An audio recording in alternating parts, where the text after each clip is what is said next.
कुगडी संयुक्त प्रकल्पांतर्गत असलेल्या आणि या भागातील सर्वात मोठे दगडी धरण असलेल्या डिंबे धरणातून होत असलेल्या मोठ्या प्रमाणात पाणी गळतीबाबत माजी मंत्री दिलीप वळसे पाटील यांनी तीव्र चिंता व्यक्त केली आहे। या गंभीर प्रश्नाकडे राज्याचे मुख्यमंत्री देवेंद्र फडणवीस यांचे निवेदनाद्वारे तातडीने लक्ष वेधण्यात आलं असून धरणाच्या दुरुस्तीसाठी निधी उपलब्ध करून देण्याची आग्रही मागणी करण्यात आलेली आहे।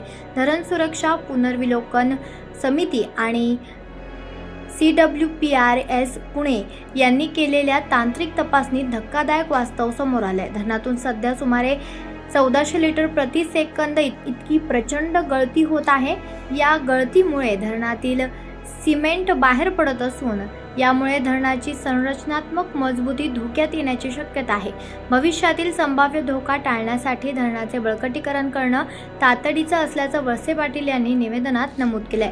डिंबे धरणाच्या दुरुस्ती आणि बळकटीकरणासाठी राज्यस्तरीय तांत्रिक सल्लागार समितीनं 171.59 कोटी रुपयांचा सविस्तर आराखडा आणि प्रस्ताव मंजूर केलेला आहे। मात्र हा प्रस्ताव सध्या शासन स्तरावर मान्यतेसाठी प्रलंबित आहे। धरण सुरक्षा कायदा 2021च्या तरतुदीनुसार धरणाच्या सुरक्षिततेला प्राधान्य देऊन प्रलंबित प्रस्तावास तत्काळ प्रशासकीय मान्यता द्यावी। दुरुस्तीच्या कामासाठी आवश्यक असलेला निधी तातडीने उपलब्ध करून द्यावा। धरणातून सध्या सुमारे 1400 लिटर प्रति सेकंद इतकी प्रचंड गळती होत आहे। या गळतीमुळे धरणातील सिमेंट बाहेर पडत आहे।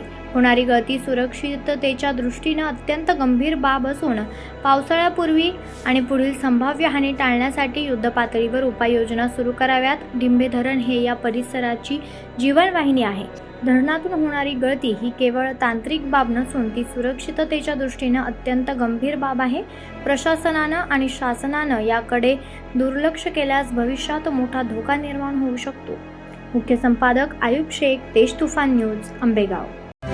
आपण पाहत आहात तेज तुफान न्यूज, न्यायिक व निर्भीड बातम्यांचे सर्वांचे आवडते नेटवर्क।